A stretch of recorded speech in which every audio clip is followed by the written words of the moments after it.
नमस्ते दोस्तों। अगर आपने चैप्टर 1, 2 और 3 देखे हैं तो शायद आपके मन में भी एक सवाल जरूर आया होगा। अगर मैं साक्षी हूँ, अगर मुक्ति इसी पल संभव है, तो फिर मुझे अपनी जॉब भी करनी है, घर भी संभालना है, रिश्तों की जिम्मेदारियां भी निभानी है, तो क्या स्पिरिचुअल होना मतलब दुनिया छोड़ देना है? क्या मुक्ति सिर्फ सन्यासियों के लिए है? अष्टवक्र का जवाब बहुत ही सुंदर है। नहीं, मुक्ति दुनिया छोड़ने से नहीं, दुनिया को देखने के नजरिए बदलने से आती है। सोचिए, एक एक्टर स्टेज पर रोल निभाता है, कभी राजा बनता है, कभी गरीब बनता है, कभी विलन, कभी हीरो, लेकिन अंदर से वो जानता है मैं ये कैरेक्टर नहीं हूँ। इसी वजह से नाटक खत्म होते ही वो मुस्कुराकर घर चला जाता है। अष्टवक्र कहते हैं, जिंदगी भी कुछ ऐसी ही है। हम सब अपने अपने रोल्स निभा रहे हैं। कोई माँ है, कोई पिता, कोई एम्प्लॉय, कोई बिजनेसमैन, कोई स्टूडेंट। रोल बदलते रहते हैं, लेकिन जो इन सब रोल्स को देख रहा है वो कभी नहीं बदलता, और वही तुम्हारी असली पहचान है। हमारी प्रॉब्लम रोल निभाने में नहीं है। प्रॉब्लम तब शुरू होती है जब हम रोल को ही अपनी आइडेंटिटी बना लेते हैं। ऑफिस में क्रिटिसिज्म मिलता है और हम सोचने लगते हैं मैं ही खराब हूँ। बिजनेस में लॉस हुआ तो लगता है मेरी जिंदगी खत्म हो गई। किसी ने रिलेशनशिप तोड़ दिया तो हम अपनी वैल्यू पर ही सवाल उठाने लगते हैं।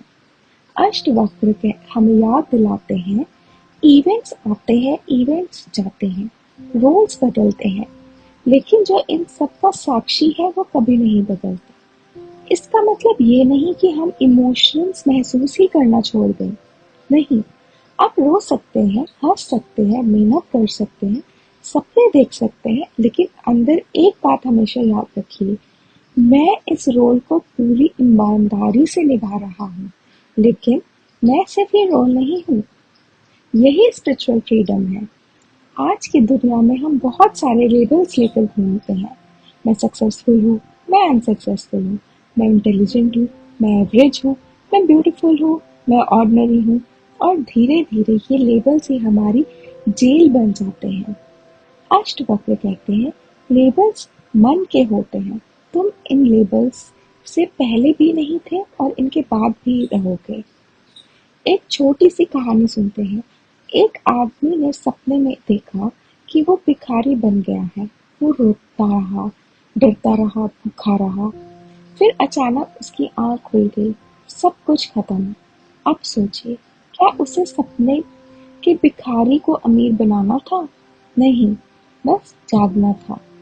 अष्टवक्र कहते हैं, हमारी जिंदगी में भी बहुत सारा दुख इसलिए है क्योंकि हम अपने मन के सपनों को ही सच बना लेते हैं, और जब अवेयरनेस जागती है तो बहुत सारे डर अपने आप गिरने लगते हैं। तो प्रैक्टिकल लाइफ में क्या करें? आज से एक छोटी सी प्रैक्टिस शुरू कीजिए। जब भी कोई स्ट्रेसफुल सिचुएशन आए, सिर्फ 1 सेकंड के लिए रुककर खुद से पूछिए, इस वक्त रोल कौन सा निभा रहा है? और फिर एक और सवाल पूछिए, और इस रोल को देख कौन रहा है? ये 2 सवाल धीरे धीरे आपको मन से बाहर निकलकर साक्षी भाव में ले आएंगे। अष्टवक्र गीता का 4था अध्याय हमें सिखाता है कि स्पिरिचुअलिटी का मतलब दुनिया से भागना नहीं, बल्कि दुनिया के बीच पूरी जागरूकता के साथ जीना है। रोल भी निभाने हैं, प्यार भी करना है, काम भी करना है, लेकिन अपनी असली पहचान को कभी नहीं भूलना। और शायद इसी को कहते हैं दुनिया में रहते हुए भी मुक्त रहना। लेकिन एक और गहरा सवाल अभी बाकी है। अगर हम रोल्स नहीं हैं, तो फिर डिजायर क्या है? क्या इच्छा रखना गलत है? क्या बिना डिजायर के जीवन जिया जा सकता है? इसी रहस्य को समझेंगे अष्टवक्र गीता के चैप्टर 5 में। अगर आज की बात आपके दिल को छू गई हो तो वीडियो को जरूर लाइक कीजिए। इस पूरी अष्टवक्र गीता यात्रा का हिस्सा बनने के लिए सब्सक्राइब करना मत भूलिए। मैं आपके कमेंट ज़रूर पढ़ूंगी। आप ज़रूर लिखिए कौन सा रोल है जिससे आप सबसे ज़्यादा जुड़ गए हैं।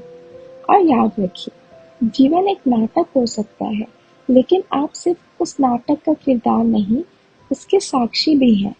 धन्यवाद।